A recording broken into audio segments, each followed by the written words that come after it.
Aujourd'hui, toutes les chaînes et tous les médias diffusent l'information selon laquelle le représentant spécial de Trump, Witkoff, aurait aidé la Russie, en quelque sorte contre l'Ukraine. Mais comme je ne fais absolument pas confiance aux médias, surtout ceux bourrés de propagande, j'ai décidé de vérifier cela moi-même. C'est-à-dire vérifier ce qui s'est passé. Donc, le 25 novembre, l'agence Bloomberg, il déteste Trump, a publié la transcription de la conversation entre Witkoff et le représentant de la Fédération de Russie, Outchakov, dans laquelle, selon Bloomberg, Witkoff entraînait les Russes à communiquer avec Trump. En même temps, ils n'ont répondu ni aux questions sur la provenance de ces informations, ni à celles sur la façon dont ils savent que nous avons une version 100% authentique et correcte. Bloomberg, comme on dit, reste muet comme une carpe et ne répond à rien.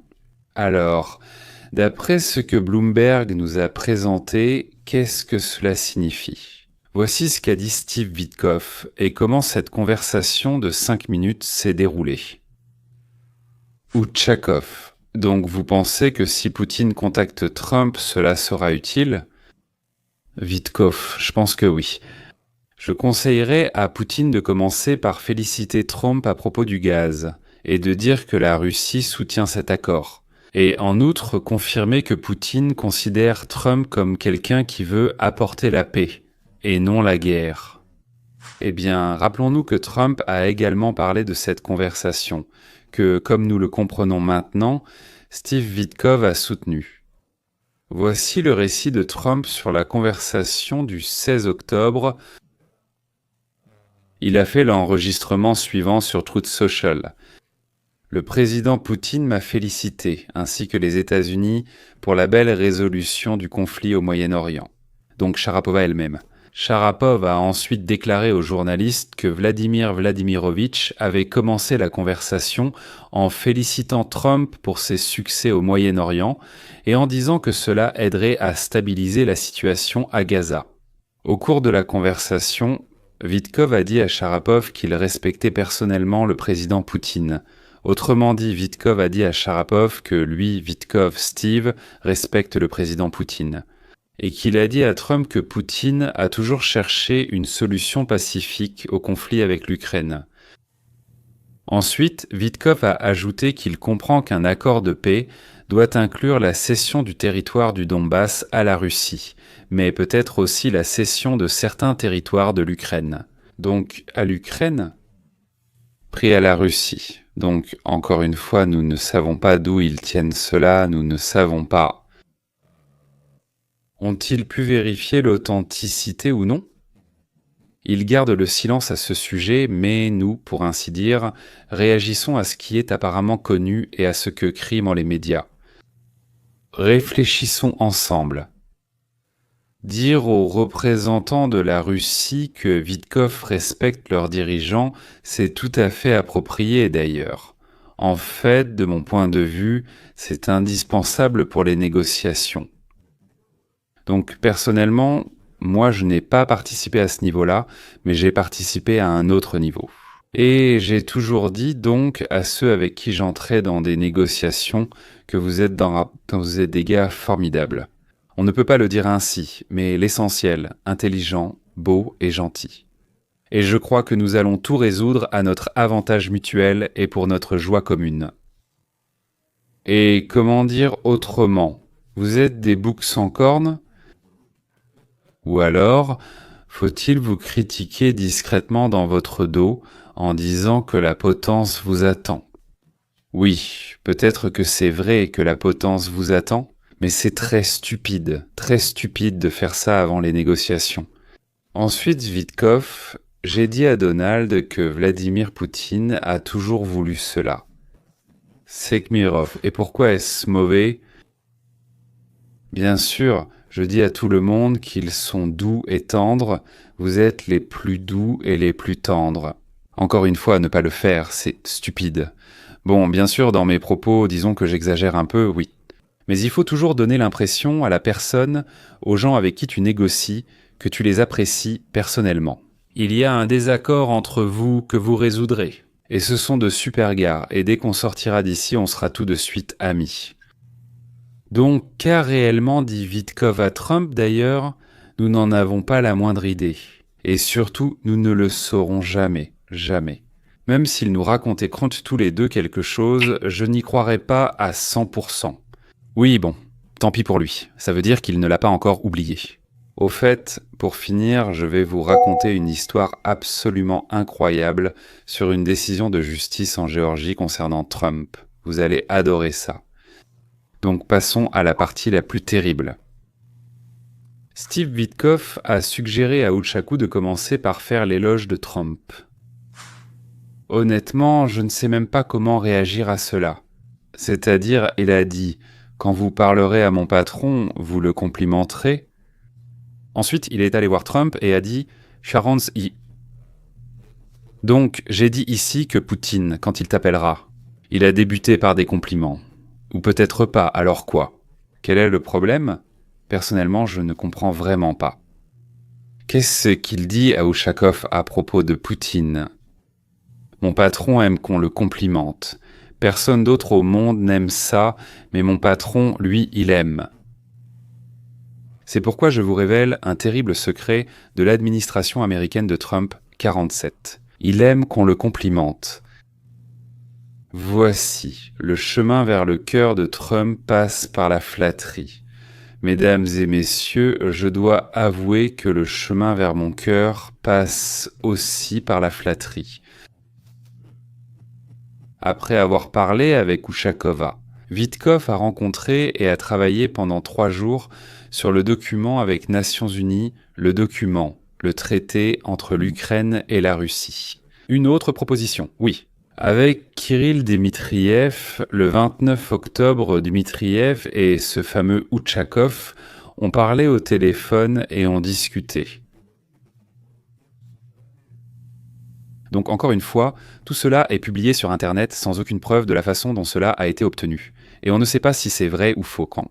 Voilà, nous avons obtenu ça, lisez donc. C'est-à-dire comme s'ils discutaient pas de la fermeté avec laquelle la Russie devait défendre sa position concernant les exigences envers l'Ukraine, Ushakov aurait dit « Nous allons exiger le maximum et discuter de la façon de faire en sorte que Trump ne déforme pas ensuite tous nos propos. » Je ne comprends absolument pas cette déclaration, mais je pense qu'ils l'ont écrite pour lancer une pique à Trump. Dmitriev a dit qu'il fallait montrer de manière informelle les exigences russes aux Américains avant de les rendre publiques.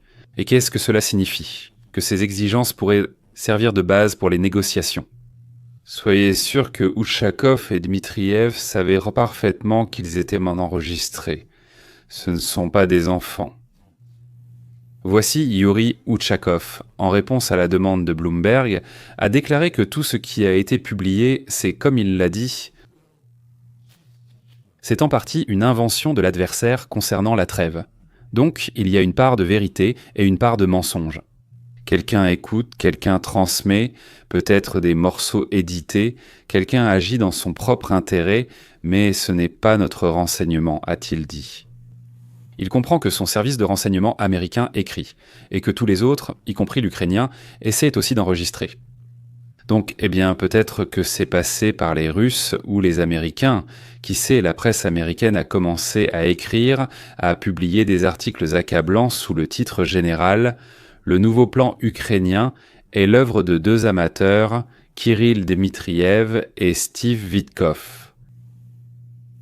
Quand on a demandé à Trump ce qu'il pensait de la trahison des intérêts, que ce soit des États-Unis ou de l'Ukraine, Trump a répondu « À mon avis, ce que disait Witkoff, c'est une approche standard dans la conduite des négociations. » D'après les rumeurs, Jared Kushner a également participé d'une certaine manière à la rédaction de ce document que nous appelons les 28 points et ainsi de suite.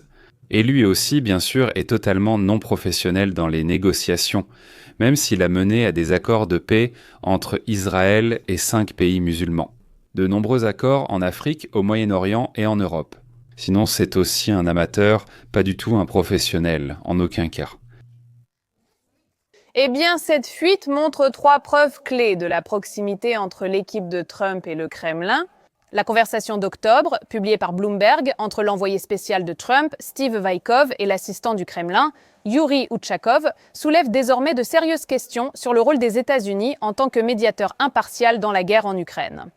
Tout d'abord, Wajkov semble avoir accepté les exigences de la Russie concernant l'ensemble du Donbass, y compris la partie encore contrôlée par l'Ukraine. « Je sais ce qu'il faut pour un accord de paix », dit Wajkov à Ushakov. Donetsk est peut-être un échange de territoire. Un responsable américain négocie en fait le territoire ukrainien sans son accord, privant Moscou de toute motivation à faire des compromis. Je me demande comment CNN présente la situation. Donc Wajkov, en tant que médiateur, comprend la situation réelle, c'est pourquoi il dit aux Russes, t'écouteront, nous comprenons que nous ne pourrons pas vous forcer à partir, et les Ukrainiens non plus. Ils ne peuvent pas vous chasser, ils n'ont pas assez de force. Renoncez à de nouvelles conquêtes, et nous vous réintégrerons dans la communauté internationale, dans les relations internationales. Pour cela, il sera reconnu par la gauche, par notre gauche. Je ne parle pas des Ukrainiens, on ne sait pas qui ils sont. Ce sont des voleurs, mais pourquoi de gauche ou de droite? Donc, aux traîtres, et eux, ceux qui poussent l'Ukraine vers...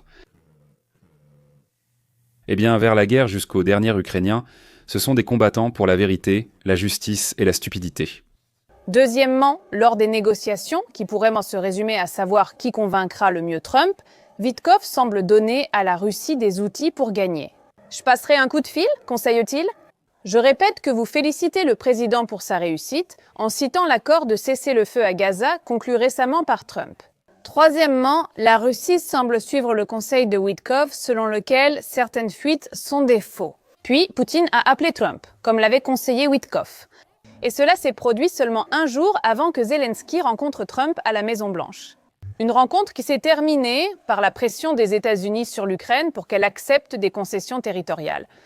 Encore une fois, si l'Ukraine cède 25% de son territoire, elle sauvera son peuple et survivra. Si l'Ukraine ne cède pas, elle continuera à se battre. Et l'Ukraine, l'Europe va les convaincre qu'ils vont les aider, comme elle l'a fait en 1922 à peu près, quand Gus Britannique Johnson est venu. Si l'Ukraine continue de se battre et que les États-Unis cessent de l'aider, il semble qu'à partir du 1er janvier 1925, notre aide s'épuisera ou diminuera rapidement. Et alors, dans 2 ou 3 ans, l'Ukraine sera conquise. Encore 1 million d'habitants de ce pays seront tués et encore 3 à 4 millions fuiront à l'étranger. C'est-à-dire que si tu vas vers la paix, tu perdras 25% du territoire. Si tu ne vas pas vers la paix, tu perdras 100% du territoire. Wajkov conseille à l'Ukraine d'accepter un cessez-le-feu et de perdre, comme la Finlande, 25% de son territoire. CNNMSNB, la France, l'Angleterre, l'Allemagne veulent donc que tous les Ukrainiens soient tués. Rédacteur des sous-titres, je ne comprends pas très bien pourquoi ils le veulent, mais il est clair qu'ils le veulent vraiment. Et maintenant, parlons de l'affaire contre Trump en Géorgie. Parce que c'est vraiment une histoire incroyable que je vous avais promis de raconter et que je vais vous raconter maintenant. À propos de sa prétendue tentative d'interférer dans le dépouillement des votes lors des élections. Cette affaire s'est enfin complètement effondrée, a échoué, c'est terminé et ne sera jamais relancée. Nous suivons les dernières nouvelles sur cette affaire surveillée depuis des années. Le juge a abandonné l'affaire d'ingérence électorale en Géorgie contre Trump et ses co-accusés. Cela s'est produit après que la procureure en charge de l'affaire a déclaré qu'elle retirait l'accusation. Vous toutes vous souvenez sûrement, c'était la dernière affaire pénale visant le président pour ses tentatives de saper les élections de 2020. Voici Kelly O'Donnell, principale correspondante justice et politique nationale de NBC News. Ce procureur a repris l'affaire après l'éviction de la procureure du comté de Fulton, Fannie Willis. Pourquoi a-t-il abandonné ses accusations? Ravi d'être avec vous, Zinkley. Et il déclare qu'il a examiné les informations et ne pense pas que cela soit dans l'intérêt du peuple de Géorgie d'engager ces poursuites et de les poursuivre pendant des années, surtout contre le président actuel des États-Unis et plusieurs autres complices qui figuraient dans cette accusation, laquelle est désormais abandonnée. C'est une victoire importante pour le président Trump. Il a répondu en déclarant que cela fait partie de ce qu'il appelle des persécutions politiques et une guerre juridique. Donc un long message du président à ce sujet. Et la procureure qui a été impliquée dans l'affaire et qui cherchait à remplacer Fannie Willis, écartée du dossier en raison de la relation personnelle qu'elle entretenait avec la personne qu'elle avait nommée pour travailler sur cette affaire. Il n'a commencé à travailler qu'après avoir échoué à trouver un autre procureur prêt à prendre l'affaire. Après examen, il est allé aujourd'hui au tribunal où la juge a classé l'affaire. Et en partie, la procureure dit que transmettre cette affaire au jury en 2029, 2030 ou même 2031 serait tout simplement un exploit remarquable. Les citoyens de Géorgie ne gagneront rien d'un examen complet de cette affaire durant 5 à 10 ans. Cela montre comment il a évalué ce délai et le fait que la présidente soit actuellement au pouvoir, ainsi que d'autres facteurs. Et pourquoi cette affaire est-elle maintenant classée ?